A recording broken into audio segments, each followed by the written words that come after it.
Assalamualaikum warahmatullahi wabarakatuh. Selamat pagi anak-anak.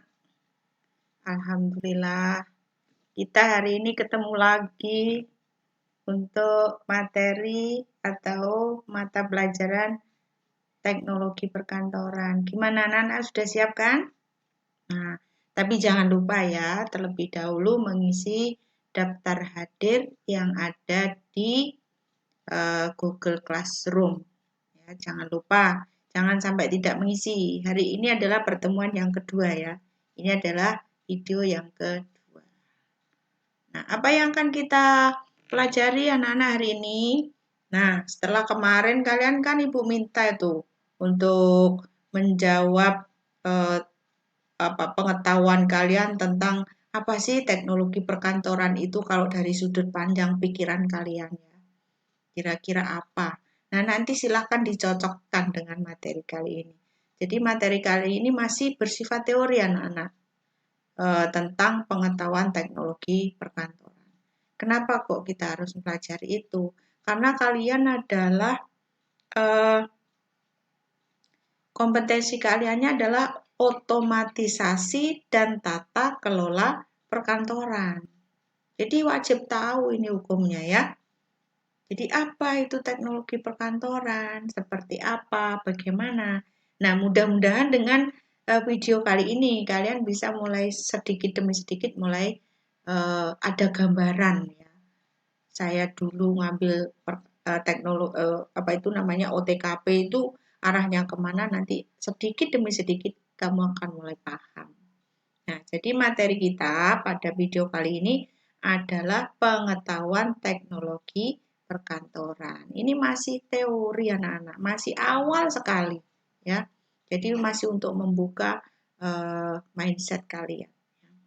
Nah, kita akan mengupas tentang pengetahuan teknologi perkantoran secara sepintas ini anak-anak ya. Karena kalau lebih dalam lagi pasti memerlukan waktu yang cukup lama. Dan kita endingnya pasti akan sampai ke sana. Nah, sekarang apa yang dimaksud dengan teknologi anak-anak? Anak-anak sering kan ya bilang teknologi gitu ya. Jadi sering mengatakan apa teknologi itu gitu kan. Bagaimana teknologi itu? Kegunaannya untuk apa? Tapi kadang-kadang kalian itu bisa mengatakan ya sebuah istilah atau kata atau kalimat. Tapi kadang-kadang kalau ditanya artinya bingung gitu. Coba Marcelina, apa yang dimaksud dengan teknologi? Ayo. Nah, gitu. Kalau tanya gitu nanti bingung. Padahal sebenarnya bisa tahu gitu. Tapi untuk mengungkapkan itu kadang-kadang agak sulit anak-anak ya. Ya. Jadi seperti itu. Nah, jadi apa teknologi itu? Teknologi. Kira-kira berasal dari kata apa ya teknologi itu? Nah, ini anak-anak. Pengertian teknologi. Kita sering mengatakan teknologi. Kita itu harus melek teknologi. Kita itu harus tahu teknologi. Tapi sebenarnya apa teknologi itu? Padahal kata-kata itu atau istilah itu sering kita ucapkan dalam kehidupan sehari-hari anak-anak ya. Nggak hanya di sekolah, di rumah, di kantor, di jalan, di mana ada kerumunan orang. Itu sering orang mengatakan seperti itu. Nah, tapi bagaimana pengertian yang tepat? Kita ini sudah di zaman now itu zaman apa ini anak-anak? Di era modernisasi, di era teknologi informasi ya, di era digitalistik atau digitalisme. Kita juga harus tahu. Nah, ini anak-anak kalau kalian ingin tahu ya. Arti kata teknologi itu kalau yang berasal dari bahasa Yunani yakni teknologia. Kata teknologia itu berasal dari dua kata, tekno dan logia. Tekno diartikan sebagai satu keahlian. Sementara kata logia artinya adalah pengetahuan. Nah, di awal-awal munculnya atau istilah teknologi itu, pada mulanya hanya terbatas pada benda-benda yang berwujud seperti peralatan atau mesin kantor. Ya. Jadi sehingga mungkin mindset kalian pun sampai sekarang juga gitu. Setiap ada kata teknologi, bayangan kita itu elektronik. Saya dari tahun ke tahun menanyakan ke anak atau ke siswa, kalau ada kata teknologi, apa yang muncul pertama kali di pikiran kalian? Pasti jawabnya anak-anak elektronik gitu. Ya. Berarti elektronik itu identik dengan peralatan. Nanti berkembangnya ke mesin. Nah, pada mulanya seperti itu anak-anak. Tapi dengan seiring perkembangan zaman, maka kemudian berkembang tidak hanya pada peralatan atau mesin, tapi juga pada metode, pada ilmu, atau gagasan, atau pemikiran, hasil pemikiran gitu. Jadi tidak hanya terbatas pada alat dan mesin, tapi ternyata juga pemikiran-pemikiran dari para ahli atau para ilmuwan itu juga termasuk teknologi.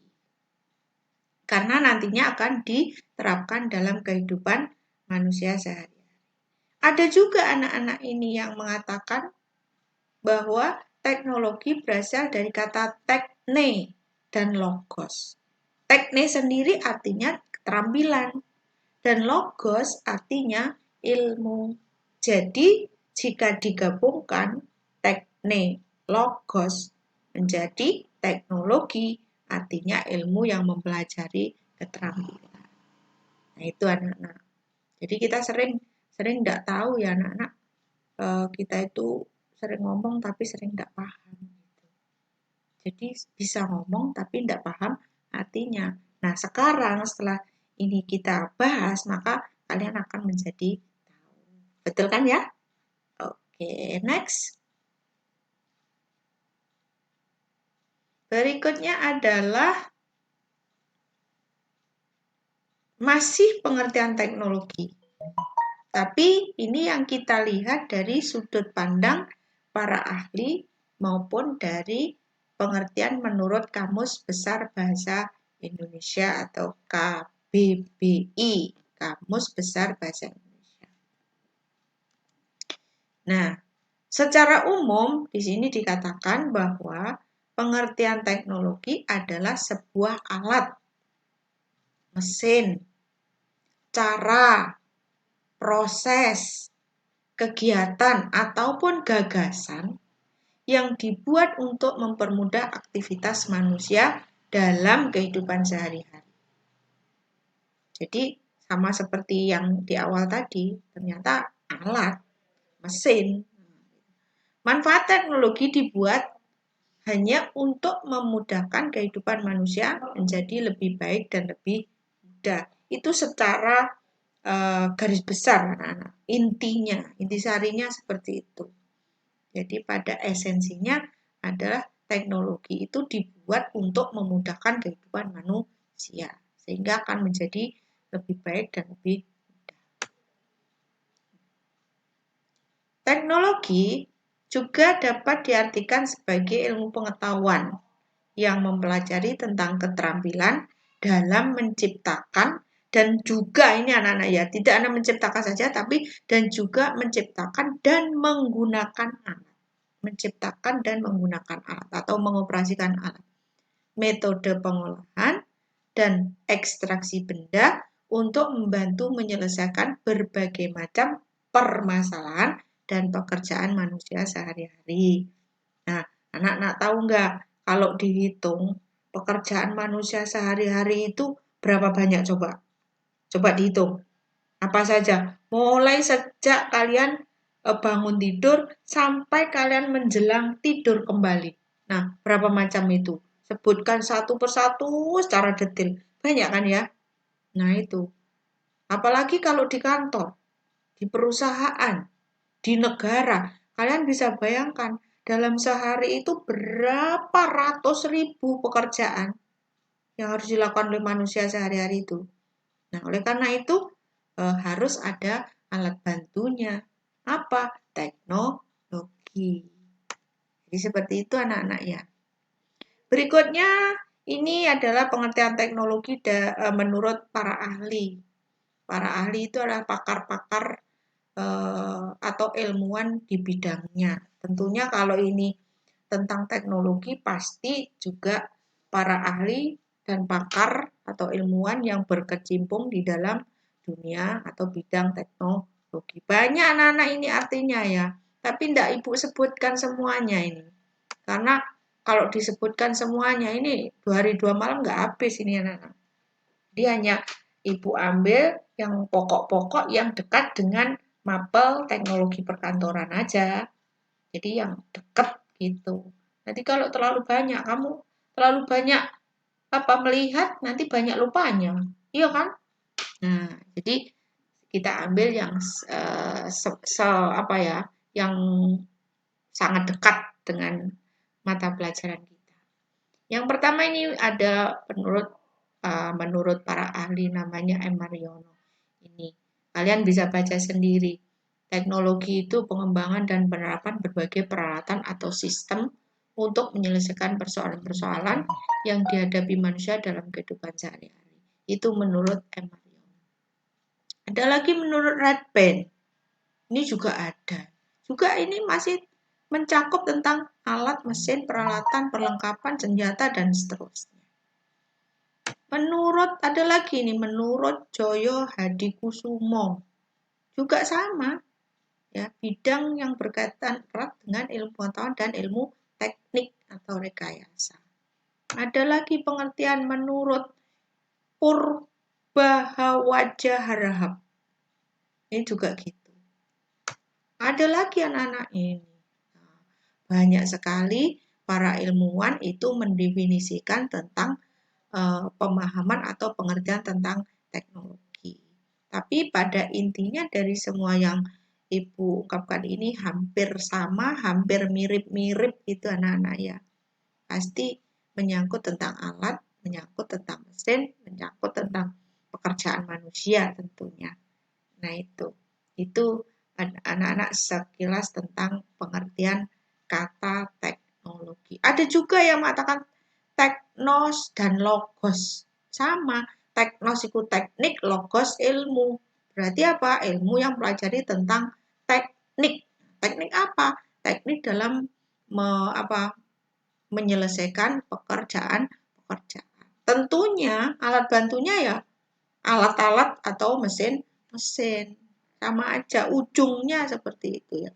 Banyak pengertian-pengertian, tapi dari semua definisi itu semuanya betul anak-anak. Tidak ada definisi yang salah. Itu tergantung dari sudut pandangnya para ahli itu sendiri.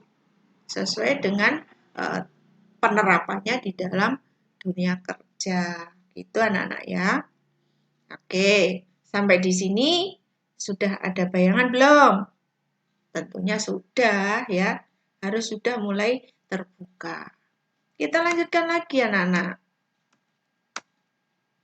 Nah, sekarang apa kemanfaatannya teknologi bagi kehidupan manusia? Banyak anak-anak ya. Tadi sudah Ibu ungkapkan, pekerjaan manusia itu kalau dihitung dari pagi sampai pagi lagi itu ratusan bahkan ribuan. Apalagi kalau di kantor ya. Tidak bisa terhitung kayaknya ya. Nah, tetapi secara garis besar bisa diuraikan, dimunculkan poin-poin seperti ini. Manfaat teknologi ya itu banyak sekali. Tentu fungsi teknologi secara umum adalah memudahkan kehidupan manusia.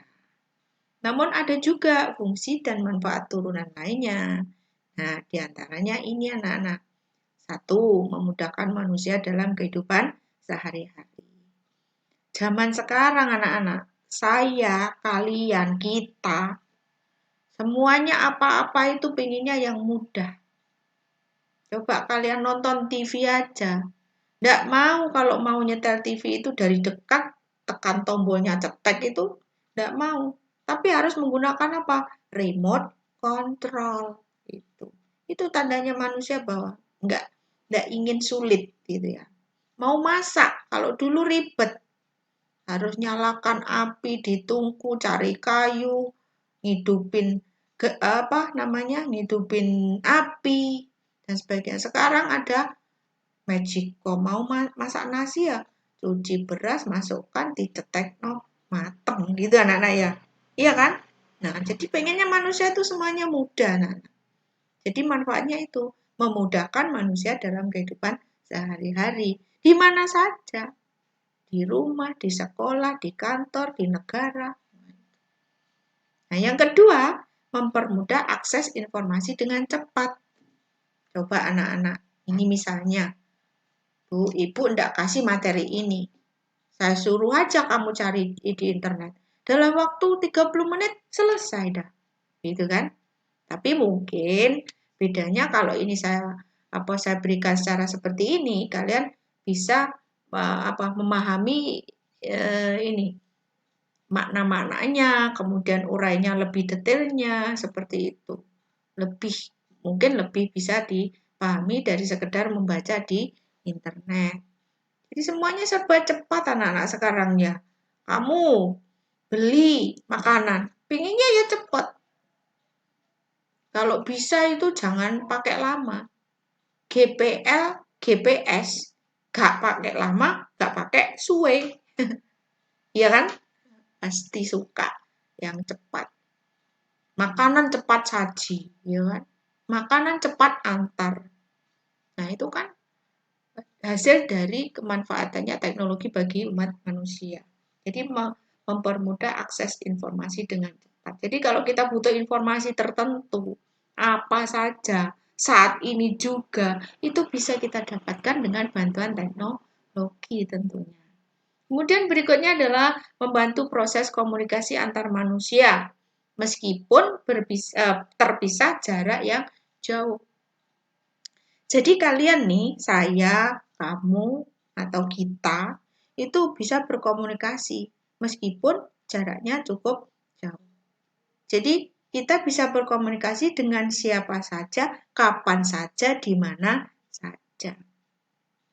Ya, whoever, whenever, however, wherever. Tapi jangan ever ya. Artinya kapan saja, di mana saja, dengan siapa saja.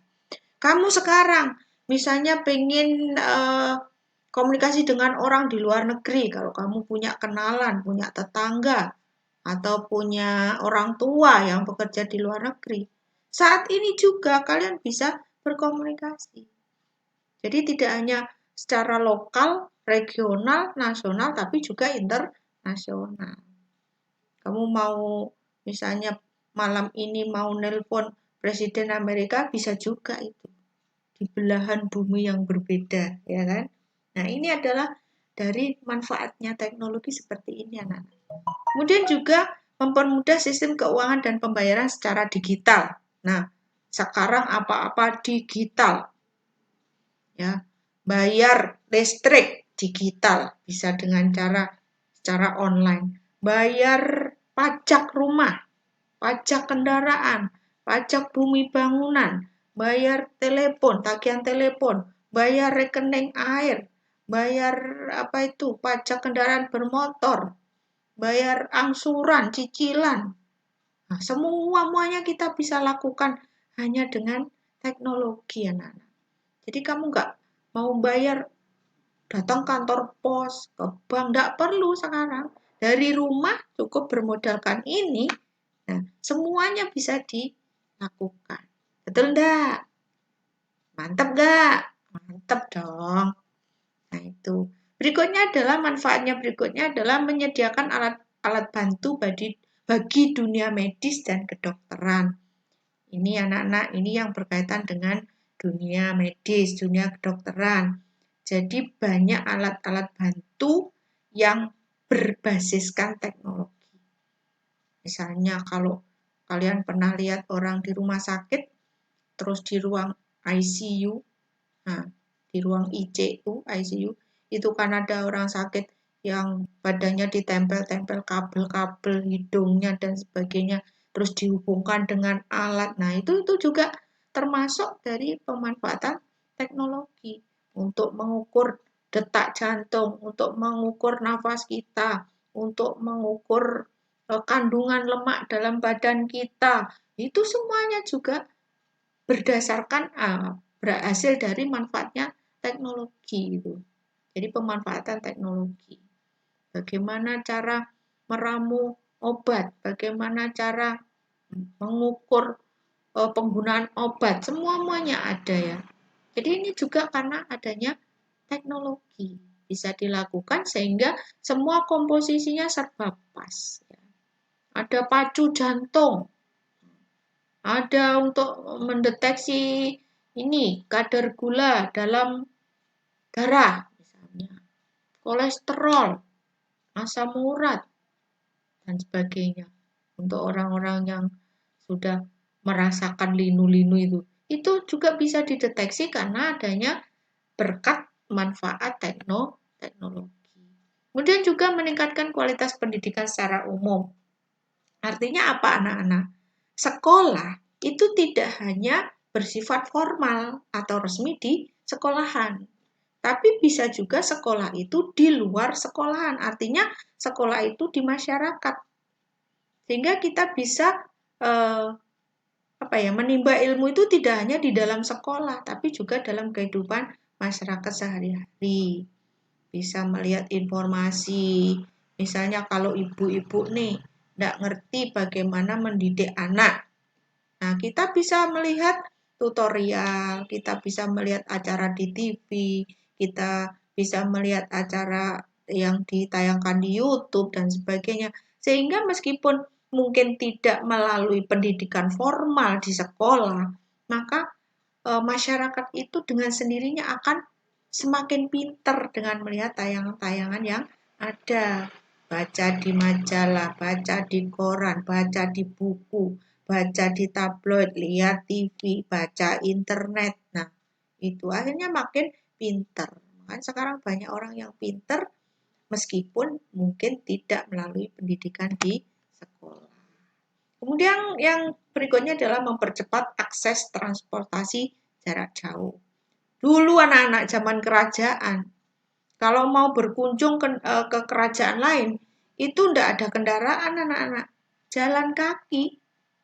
Kadang 2 hari 2 malam ditempuh jalan kaki. Lewat hutan belantara. Ya, lewat gunung-gunung, lewat sawah, lewat sungai.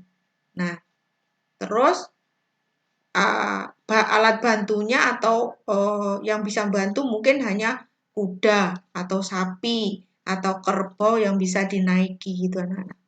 Nah, karena tidak ada, dulu belum ada teknologi zaman kerajaan, ya, belum muncul teknologi sehingga kemanapun masih jalan kaki. Nah, seiring dengan perkembangan zaman akhirnya selain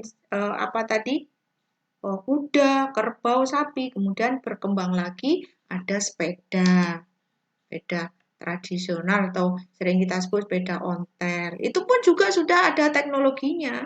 Itu. Kemudian baru ke sepeda motor. Ya, berkembang lagi terus ke mobil. Berkembang lagi terus ke kereta atau kalau dulu sebut sepur. Berkembang lagi pesawat. Berkembang lagi entah nanti berapa tahun lagi mungkin ada mobil terbang. Berapa tahun lagi kemudian ada sepeda motor bisa terbang. Pasti kamu suka itu. Sepeda motor terbang ya. Pasti kalau ke sekolah enggak terlambat tuh naik motor terbang, naik sepeda motor terbang ya. Gitu. Nah, itu berarti dengan adanya manfaat teknologi, maka yang tadi transportasinya sulit dijangkau menjadi mudah.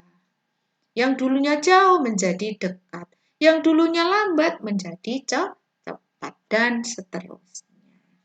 Nah, sampai di sini masuk? Nah, bisa ya? Oke. Kita lanjutkan lagi ya, anak-anak.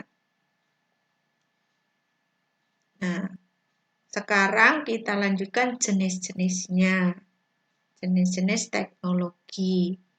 Ini banyak sekali anak-anak kalau disebutkan satu persatu pun juga tidak akan selesai. Ada teknologi informasi, ada teknologi komunikasi, ada teknologi transportasi, teknologi pendidikan, teknologi medis, teknologi konstruksi, teknologi perkantoran, teknologi, dan seterusnya. Masih banyak lagi tergantung dari macam bidang kehidupannya apa. Di mana di situ ada bidang kehidupan, sekarang ada teknologinya. Ya.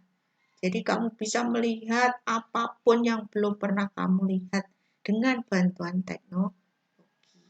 Jadi banyak anak-anak, tidak hanya ini saja, banyak sekali, ya, banyak sekali. Tidak cukup ini aja. Pokoknya semua bidang kehidupan ada teknologi. Nanti baca sendiri ya ini ya. Teknologi informasi itu apa, bla bla bla, nana lalala, baca sendiri, udah ada. Nanti bisa browsing juga, ya. Kita lanjutkan, berikutnya adalah kalau kita sudah membahas masalah teknologi anak-anak ya. Nah, kita kan materinya teknologi perkantoran, ya kan? Kita sudah artinya teknologi secara umum sudah ngerti, sudah paham. Nah, kita juga harus tahu kalau gitu perkantoran. Perkantoran itu kata dasarnya kan kantor ya anak-anak ya. Nah, apa? Kita harus tahu juga kantor itu apa. Jangan sampai menyebut kantor tapi ditanya kantor itu apa, Nduk? Nggak tahu, jangan sampai gitu. Ya. Jadi harus tahu kantor itu apa. Nah, secara etimologis, di sini disebutkan kantor, secara etimologis. Etimologis itu apa tuh anak-anak? Etimologis itu maksudnya adalah jika dilihat dari ilmu yang mempelajari tentang asal-usul sebuah kata. Jadi etimologis itu adalah ilmu yang mempelajari asal muasalnya sebuah kata gitu anak-anak ya. Nah, kalau secara etimologis, kantor itu berasal dari bahasa Belanda yaitu kantor, yang artinya ruangan tempat bekerja atau tempat instansi dan lain-lain. Nah, lalu jika dalam bahasa Inggris berasal dari kata office. Office yang artinya adalah tempat untuk memberikan pelayanan, ruang tempat bekerja ataupun posisi. Nah, akan tetapi untuk memudahkan kita dalam memahami kantor, supaya tidak rancu, maka kantor itu bisa diartikan dari dua sisi atau dari dua arti, yaitu kantor secara dinamis dan kantor secara statis. Kalau arti kantor secara dinamis yaitu merupakan proses-proses dalam penyelenggaraan kegiatan seperti pengumpulan, pencatatan, pengolahan, penyimpanan maupun pendistribusian data. Ini ada kantor yang diartikan seperti itu. Nah, kalau dari arti secara dinamis. Jadi ini kalau dijabarkan ini semua ya. Jadi merupakan proses-proses dalam penyelenggaraan kegiatan seperti pengumpulan atau menghimpun ya, mengumpulkan atau menghimpun, terus pencatatan, terus pengolahan, terus penyimpanan, kemudian pendistribusian data dan informasi. Jadi jika dalam arti sempit merupakan tempat untuk menyelenggarakan kegiatan-kegiatan administrasi atau tata usaha. Ini merupakan pengertian kantor secara dinamis, dalam arti dinamis. Dinamis itu ini ya, selalu terjadi perubahan, selalu terjadi perkembangan. Jadi tidak diam, dinamis itu berubah-ubah. Kemudian kalau arti kantor ditinjau dari secara statis atau ditinjau dari arti statis. Statis itu diam anak-anak ya. Ya, tidak bergerak. Artinya diam, tidak bergerak. Kalau di atas berubah-ubah, ya. Kalau statis berarti diam atau tidak bergerak. Nah, berarti di sini kantor itu diartikan secara statis yaitu merupakan tempat kerja, kamar kerja, ruang kerja, biro, markas, instansi, badan, perusahaan, maupun tempat untuk menyelenggarakan kegiatan yang disebutkan di atas tadi. Jadi, gampang-gampangnya mikir anak-anak. Kalau yang kantor dalam arti dinamis itu merupakan adalah proses kegiatannya, penyelenggaraannya, tetapi kalau dalam arti statis adalah tempatnya anak-anak ya. Karena tidak semua tempat itu bisa disebut kantor lah anak-anak ya. Ya, suatu tempat itu bisa disebut kantor jika apa? Satu, ada ruangan, ada gedung, ada ruangan. Kemudian ada pegawai, kemudian ada peralatan dan sarana dan sebagainya. Jadi tapi kalau misalnya kantor tidak ada tempatnya, ya berarti itu bukan kantor. Gitu. Meskipun ada orang, tapi kalau itu tidak ada gedungnya, tidak ada ruang-ruangannya untuk bekerja, berarti itu bukan kantor. Contohnya, kalau kalian pergi-pergi beli sayuran itu di mana tuh? Itu ada tempat. Tapi itu bukan ruang-ruang. Itu di pasar. Pasar tidak bisa disebut sebagai kantor. Karena apa? Tidak ada ruang-ruangannya pasarnya.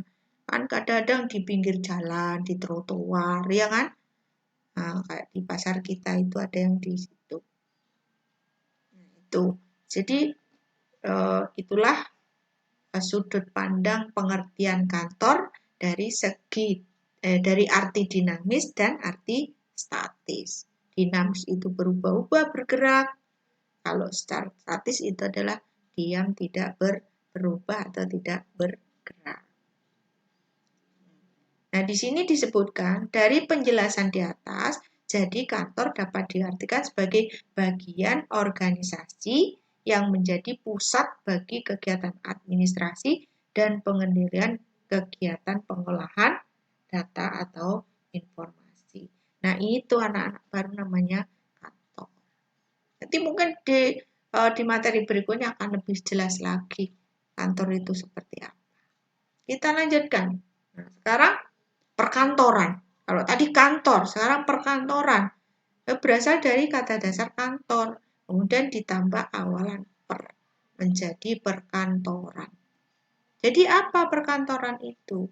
Adalah suatu hal yang berkaitan dengan kantor atau dalam arti yang lainnya, perkantoran itu merupakan kompleks atau tempat berkantor atau kumpulan tempat-tempat atau ruang-ruang tempat untuk bekerja, itu yang disebut dengan perkantoran. Jadi karena perkantoran pasti jumlahnya banyak. Kemudian kadang-kadang berderet-deret.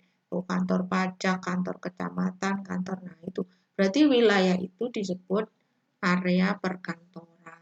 Gitu ya. Kemudian di sini perkantoran juga memiliki dua arti.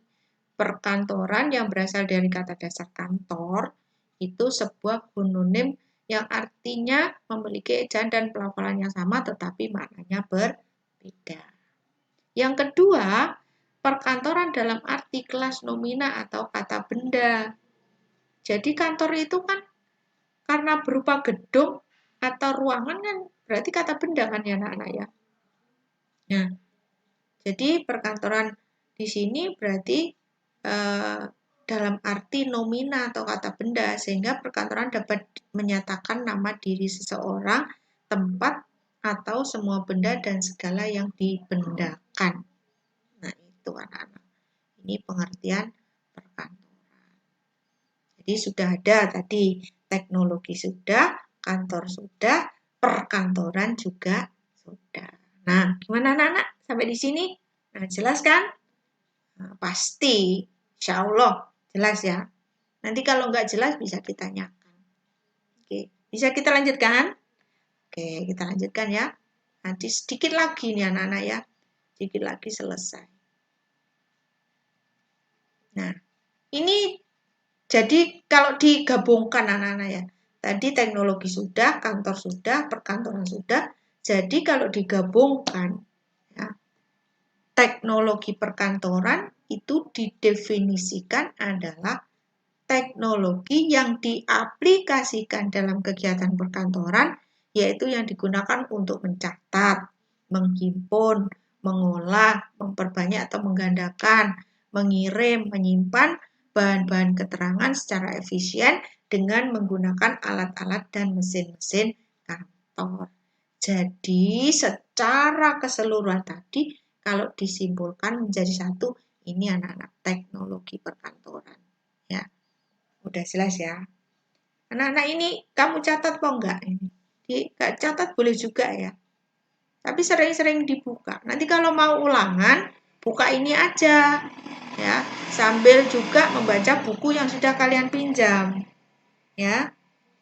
Jadi setidaknya dari apa yang Ibu sampaikan lewat video ini aja, kalau kamu benar-benar memahami, benar-benar kamu baca, insya Allah kamu pasti bisa. Ya. Oke. Berikutnya, setelah pengertian, terus manfaatnya. Manfaat teknologi perkantoran. Banyak juga ini anak-anak. Kalau dijelaskan satu persatu, ini ada 5 hari 5 malam ini nggak selesai ya. Nah, manfaatnya teknologi perkantoran apa? Kalau tadi kan manfaatnya teknologi secara umum ya. Nah, ini manfaat teknologinya perkantoran. Satu, mendukung agar sistem kantor berjalan lebih efektif. Efektif itu praktis anak-anak. Tidak berbelit-belit, tidak rumit, tidak sulit. Yang kedua adalah untuk apa? Mendapatkan data yang lebih akurat. Jadi dengan teknologi perkantoran, kita kalau ingin membuat data, ingin menyajikan data, ingin memperoleh data, itu akan lebih akurat. Akurat itu lebih apa ya? Lebih valid gitu ya anak ya, lebih benar, akurat ya, lebih benar. Kemudian memudahkan komunikasi antar pekerja di cabang lain. Juga dengan teknologi perkantoran, maka orang yang bekerja di kantor tersebut itu mudah dalam berkomunikasi dengan sesama pegawai maupun dengan pegawai kantor lain atau dengan cabang lain gitu ya. Jadi ada komunikasi antar perusahaan, antar instansi, antar perkantoran itu akan mudah. Kemudian juga pekerjaan yang dilakukan itu akan lebih mudah dan cepat selesai. Contohnya anak-anak sekarang, kalau dulu nih membuat surat itu ditulis tangan anak-anak ya. Nah, bisa bayangkan kalau mau mengundang orang 500 atau 1000 orang, terus membuat surat 1000, itu kira-kira bisa diselesaikan berapa lama dan berapa orang yang bekerja itu. Bisa keriting anak-anak ya. Jadi kita bisa keriting nih.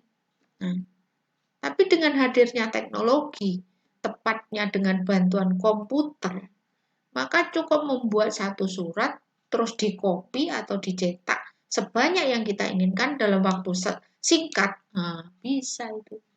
Cepat ya. Kalau dulu ditulis tangan anak-anak itu, buat surat itu, buat belangko tulis tangan, ngitung uang pakai tangan, terus nulis uang pakai tangan gitu. Nulis apa pengeluaran penerima pakai tangan. Nah, kalau datanya jutaan ya apa? Nah, bisa protol lah tangan kita ya. Kemudian data disimpan dengan lebih aman. Jadi menyimpan data itu lebih aman dengan bantuan teknologi perkantoran daripada secara manual. Kemudian ini yang penting lagi nomor 6 ini, meningkatkan produktivitas. Artinya orang bekerja akan semakin produktif. Ya, semakin berdaya guna, semakin menghasilkan hasil yang lebih banyak. Kaitannya dengan nomor 7 nih, memperbanyak hasil kerja. Kalau orangnya produktif, profesional, dengan bantuan teknologi perkantoran, maka hasilnya akan lebih banyak. Jika hasilnya lebih banyak, maka keuntungannya juga akan semakin banyak. Kemudian memberikan batas prosedur kerja. Prosedur itu adalah tata urutan peraturan atau langkah kerja anak-anak. Jadi kalau dengan teknologi perkantoran kita ada batasan-batasan tata aturan yang harus dilakukan. Jadi misalnya mau menyimpan data, bagaimana langkahnya? Ada. Kemudian penyimpanan data dapat dikelola dengan lebih baik. Jadi karena dengan adanya teknologi perkantoran, maka kita tidak akan mengalami kesulitan dan juga penyimpanannya akan lebih rapi, lebih baik, dan lebih mudah. Kita lanjutkan lagi anak-anak. Jenisnya sekarang. Nah ini, nanti ini yang akan kita pelajari di materi teknologi perkantoran. Yang pertama aplikasi perkantoran atau office application. Ini berarti yang biasa disebut dengan office. Office application. Apa yang termasuk office application? Ada Microsoft Word atau word processing, ada Microsoft Excel, ada Microsoft Access, ada Microsoft PowerPoint, ada Microsoft Publisher. Nah, itu semuanya adalah bagian dari aplikasi perkantoran atau office application. Kemudian yang kedua adalah surat elektronik. Surat elektronik itu sering disebut dengan surel, surat elektronik. Nah, populernya adalah email. Electronic mail, artinya surat elektronik. Kemudian yang ketiga adalah desktop publishing. Ini adalah merupakan aplikasi yang digunakan untuk bahan cetak anak-anak. Misalnya membuat cover, membuat undangan, membuat kartu nama, dan sebagainya. Kemudian juga transmisi facsimile. Ini adalah mengirimkan data atau mengirimkan dokumen dengan menggunakan peralatan yang disebut dengan mesin fax. Nanti akan kita bahas dalam materi berikutnya. Ada voicemail. Voice itu suara, mail itu surat. Jadi surat tetapi rekaman suara. Bisa dikatakan seperti itu. Ada juga konferensi audio atau audio conference. Jadi konferensi tapi hanya dengan pendengaran saja. Kemudian ada konferensi video atau video conference. Berarti konferensi dengan menggunakan video. Kemudian ada juga computer conference, itu konferensi dengan menggunakan peralatan komputer. Ada juga kalender elektronik, ada juga video text, ada juga mesin absensi, ada fingerprint, ada face detect, dan lain-lainnya. Dan masih banyak lagi yang tidak bisa disebutkan satu persatu sebenarnya. Ini banyak, tapi ini saya kutipkan yang 11 macam ini. 11 macam aja kalau diturunkan ini masih banyak lagi yang lainnya ya. Jadi ini antara lain adalah jenis-jenis penggunaan teknologi perkantoran. Nanti kita akan mempelajari juga satu persatu ya. Mudah-mudahan COVID-19 ini, pandemi ini cepat selesai anak-anak. Biar kalian bisa langsung praktek di lab gitu ya untuk membuat ini semua gitu ya. Semoga aja, kita berdoa ya. Itu tentang jenis-jenisnya. Nah, itu tadi anak-anak sepintas atau sekilas tentang pengetahuan teknologi perkantoran. Nah, anak-anak, setelah kalian mendengarkan paparan ibu tadi, coba kalian nanti tugasnya adalah yang pertama itu adalah kamu tulis, kamu identifikasi apakah yang ibu uraikan ini sudah bisa kamu pahami dengan jelas atau belum. Nah, tulis di situ. Kalau belum jelas alasannya apa, kalau sudah jelas alasannya apa. Gitu ya. Itu yang pertama. Yang kedua, apakah cara ibu menyampaikan materi ini bisa kamu pahami dengan mudah atau tidak? Kamu tuliskan. Mudah alasannya apa? Tidak mudah alasannya apa? Artinya misalnya mudah karena bahasanya mudah dipahami. Kata-katanya sederhana, misalnya seperti itu. Kalau misalnya tidak mudah, alasannya apa? Bulat, Bu. Saya nggak paham, Bu. Gitu. Jadi silakan diidentifikasi. Itu tugasnya kalian ya. Kemudian dengan cara saya atau Ibu menyampaikan cara dengan seperti ini, menurutmu ini ada kelebihan dan kekurangannya apa tidak? Kalau ada, tuliskan ada kekurangan. 1 apa, 2 apa, 3 apa. Kalau ada kelebihan 1, kelebihannya apa, 2 apa, 3 apa, 4 apa, dan seterusnya. Jadi itu silakan ditulis ini sebagai acuan untuk Ibu agar nanti kalau ada materi lagi Ibu bisa memaparkan mungkin lebih jelas lagi atau lebih baik lagi gitu ya anak-anak ya. Jadi tugasnya ada 3 tadi ya. Silakan. Masih ingat Pak enggak? Nah, kalau lupa putar lagi ini videonya ya. Baik, itu anak-anak untuk materi kali ini, yang video kali ini. Ingat ini pertemuan yang kedua anak-anak ya. Nanti kalau ngisi absensi diisi pertemuan kedua. Ya, diklik angka 2. Itu anak-anak ya. Nah, saya kira Ibu cukupkan sekian dulu untuk materi kali ini. Semoga kalian bisa memahami dengan baik. Tugasnya yang lainnya tidak ada kecuali 3 itu tadi. Dan kita akan ketemu nanti di materi berikutnya. Saya akhiri sekian saja anak-anak. Mohon maaf jika ada hal-hal atau kata-kata Ibu, penjelasan Ibu yang kurang berkenan atau mungkin kurang jelas. Tentunya saya tidak lupa mengucapkan terima kasih. Saya akhiri. Assalamualaikum warahmatullahi wabarakatuh.